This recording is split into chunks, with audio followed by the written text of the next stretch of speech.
Hi, thank you for joining my lash training course.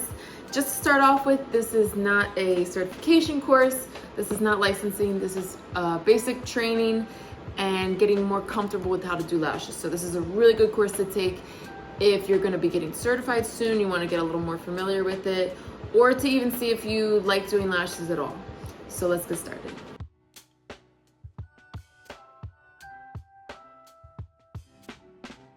First thing I want to talk about that is like literally the most important thing about doing lashes, like is more important than the lashes, is safety. Okay, like please, if you're gonna fast forward through this part, please don't. Please stay and listen to this, because if you learn nothing else, you need to listen to the safety part right here. You have to remember, this is somebody's eyeball. Like, you're very close to somebody's eyeball, and God forbid, you don't want anything to happen, them to get poked in the eye with tweezers or get glue in their eye. I mean, the list goes on of crazy things that can happen. Like, you're almost like, you know, you have tiny tweezers next to their eyeball, like a super sharp object, and glue and chemicals and all these things near their eyeball. So please take that into consideration with every single set of lashes that you do. It's so important. I can't stress it enough. Be careful and be gentle. Take your time. There's no rush. You know, when you get more comfortable doing lashes, you can work on your speed a little bit. But especially in the beginning, take your time. Okay, so let's go into safety and tips.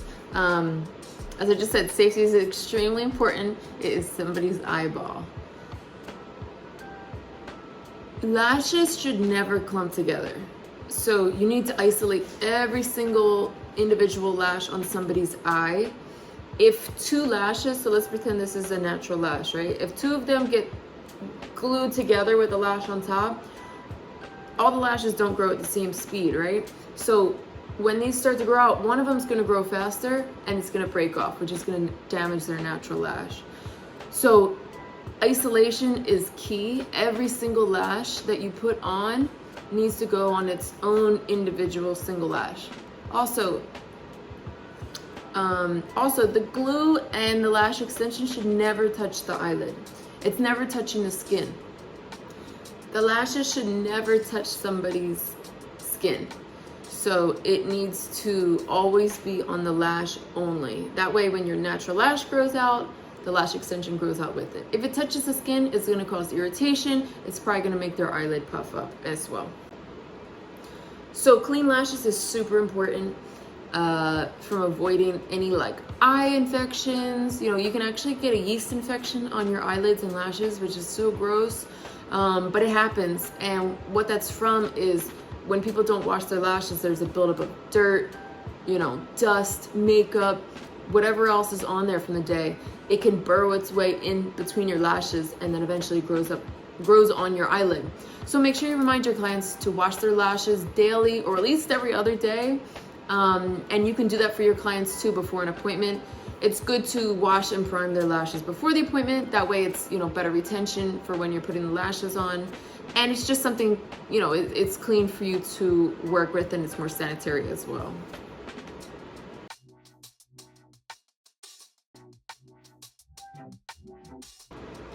So I've included the list of tools that you'll need. To get started, honestly, I'm also including a section of these things in the bio as well. Really, to get started, if you're on a, you know, you want to start out on a lower budget, I actually recommend that you start with as minimum items as possible, because remember, you're doing this job because you're trying to make money, okay? You're not trying to spend money. So don't go buying, you know, 100 packs of lashes and all these different tweezers, all these different things. You're trying to make money, and you know, maybe you don't even know if you like doing lashes yet or not, or maybe you do, and whatever. Don't spend all your money yet. So to start, so the main things you need to start are a lash tray. I'm going to provide the link for classic and volume. So a lash tray, 2 to 3 sets of tweezers, tape, under eye pads, a lash brush, a fan, and glue, and that's it.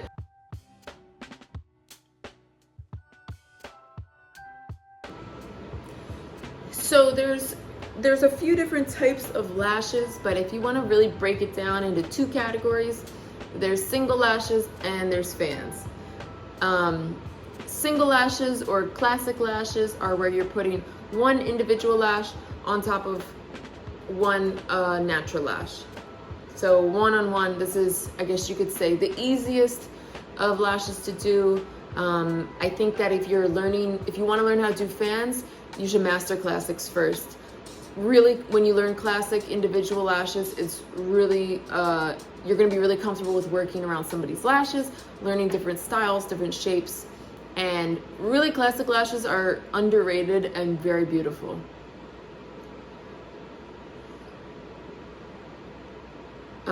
As far as a little more volume or fans, there's a few different styles. Most commonly, you'll see hybrid lashes, volume, and mega volume. Hybrid is where you're doing some of the lashes as classic lashes and then some are fans. Volume set is all fans, so one natural lash would have one fan on it. And then mega volume, where you'll see super extreme volume. It's really dark, it's really full, and that is just a bigger fan style on top of it. And from there's a lot of different styles too. You can make it wispy, you can make it spiky, depending on what your client wants. So the lash lengths that I have range from 8mm up to 25mm. As you can imagine, 25mm is really long and 8mm is very short.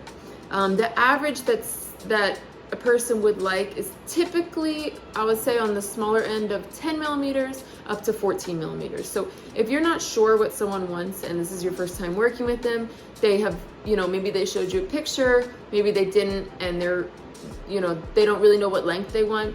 Anywhere from 10 to 14 is a all around safe range that they'll be comfortable, and then maybe they can see next time they want shorter or next time they want longer lashes.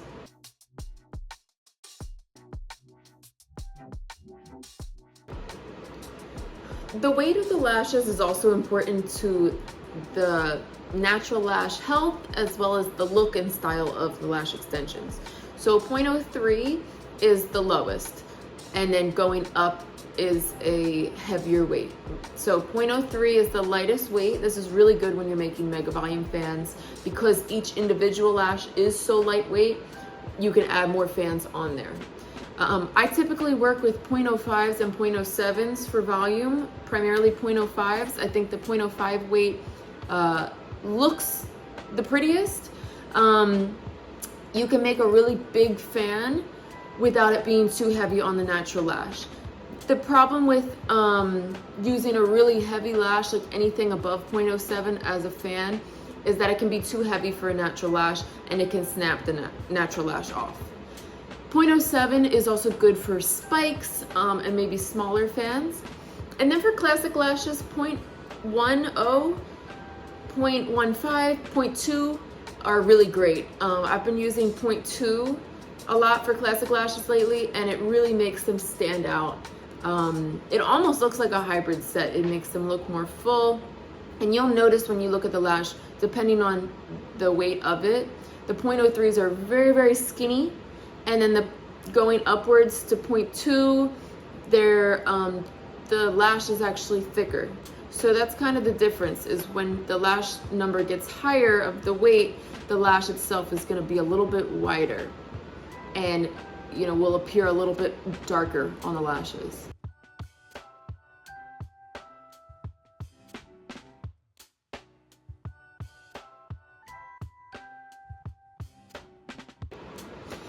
As far as choosing a style that someone would like their lashes to be, I think it's good to look at reference pictures. I always ask my clients to show me a picture of what they had in mind. And usually I ask them to show me a few pictures, and then I look at what's similar and what's different in all the pictures. A cat eye style is where it goes from short to long at the end, almost like a eyeliner effect.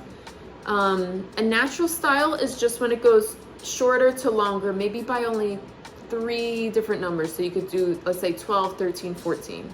Whereas a cat eye might be anywhere from 10 up to 15. So you're adding in more lengths to make it more dramatic. Also, there's a doll eye look. If instead of making your eyes more almond, it opens them up in the middle. And this is where you're gonna add some longer lengths in the middle, like above the pupil, to open the eye up and make their eyes appear rounder and wider. It's good to go with a natural shape if you're really not sure what they would like, or if they have, you know, they don't really have a particular style. I would suggest you work between 10 to 14 and do a natural shape, like I said, 11, 12, 13, you know, 12, 13, 14, something like that. And that way, you know, they can see what they might like to change for next time. If they want to make it more volume, if they want to change the shape. But typically people will be happy with that result.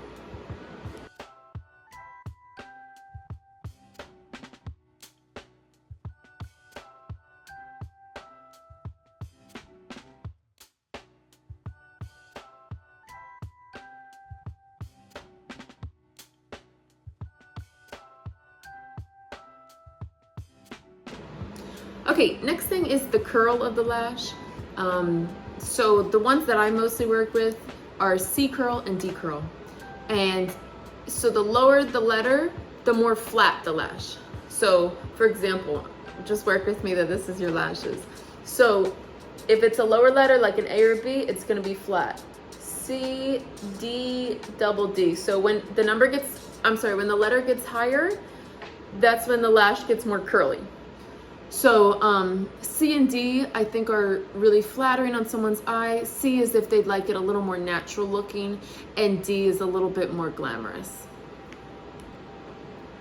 So it took me a while to figure out how to explain in a really simple way how to do a wispy set. For a wispy set, you want it to look very natural and blended, but at the same time, you do want that effect of some are longer, some are shorter. And I love wispy sets. I think they look the most beautiful, and honestly, when one lash falls out, it doesn't make the set look uneven. I think wispies are really good also for clients that like to wait a longer time between refills, because when they fall out, it doesn't look as crazy. It doesn't look like they need a refill. So figure out what the average length is that you want for their eyelashes. So let's say you've decided on 13 millimeters. You're gonna also go 2 millimeters below, so 10 millimeters, and then 2 above, 15. That's like a super simple and nice looking wispy set. So you're doing 10, 13, and 15 millimeters, and you're doing those lengths throughout the lash. So you might have a 10 next to a 15, next to a 13, next to another 15.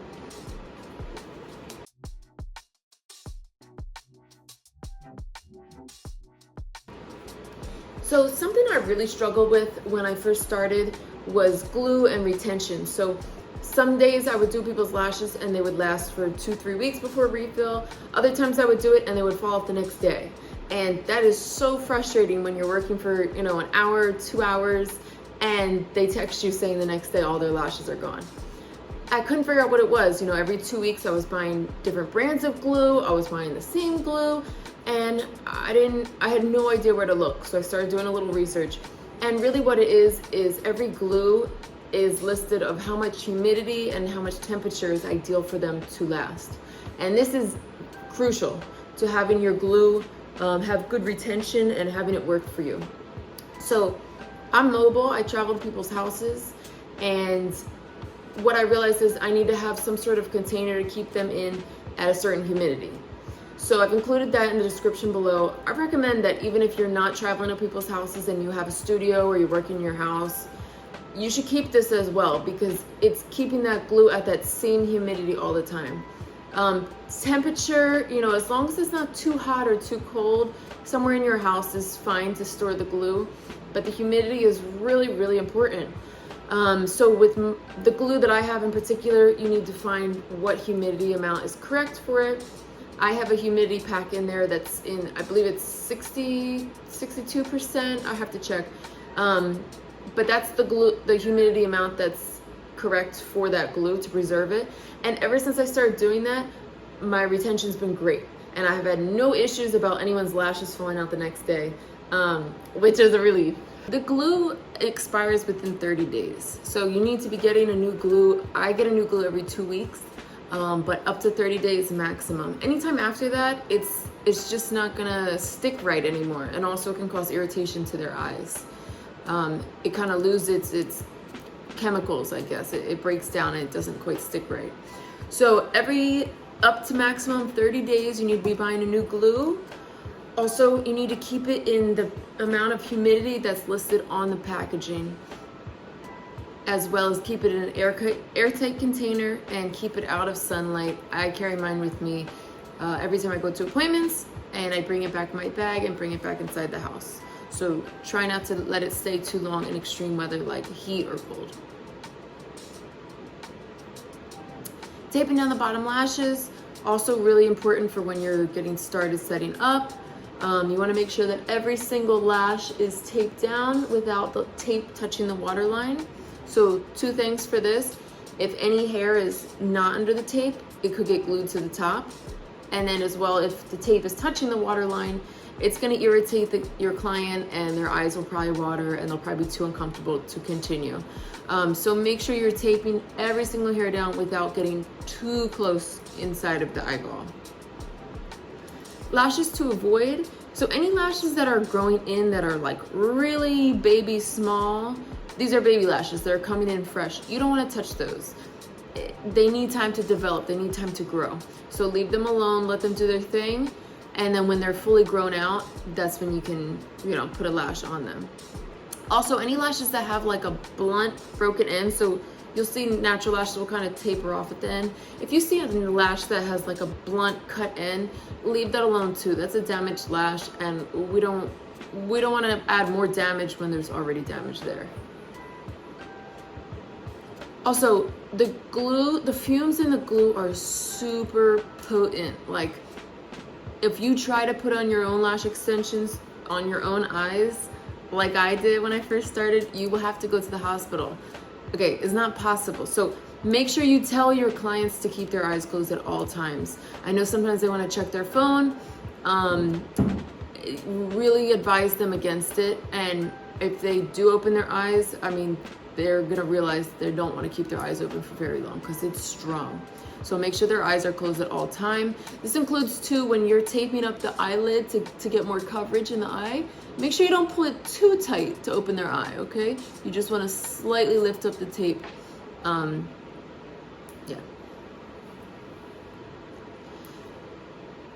Something I like to do in the beginning of every appointment is say, hey, if it's a new client, I tell them if your eyelid starts itching or burning severely in the first 5 to 10 minutes, please let me know. This would be an allergic reaction to the glue. And you'll know if there's an allergic reaction. They'll be itching like they need to get the lashes off. I've had that happen one time when I first started, and this just comes with like what type of glues work for you, what type of glues don't work for you. At the time I was using a really strong glue, and this client had an allergy to it. The glue that I'm including in the link below, I haven't had one client in the past 2 years have a reaction to it.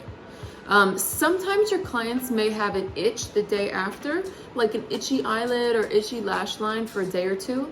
That's totally normal. It's not ideal, but it's normal. You can recommend like a hydrocortisone cream, anti-itch cream, or some allergy eye drops as well. Those are really good because that's what it is. It's an allergic reaction. So allergy eye drops are great, and that will usually go away within a day or two. If your client continues to have weird symptoms after a day or two, their eyes get worse, their eyes get puffy, then, that would be the time that you want to go remove them. But usually that situation gets cleared up after the medicine.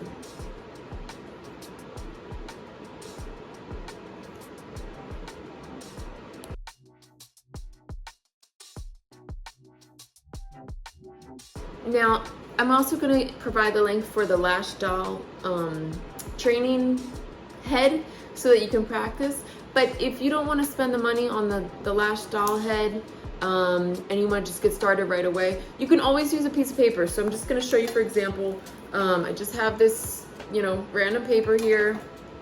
And what you can do is make little dashes on the bottom or the end of the paper. And you're gonna wanna put them kind of close together. Okay, so you could see this right here. So I've just made some lines. And what you can do is just pretend this is somebody's lashes, and you're actually gonna place it right on top here. It's as easy as that. You don't need to overcomplicate it. You know, just get started, practice wherever you can. Practicing is really what's gonna get you where you wanna be and make you stand out from other people. You know,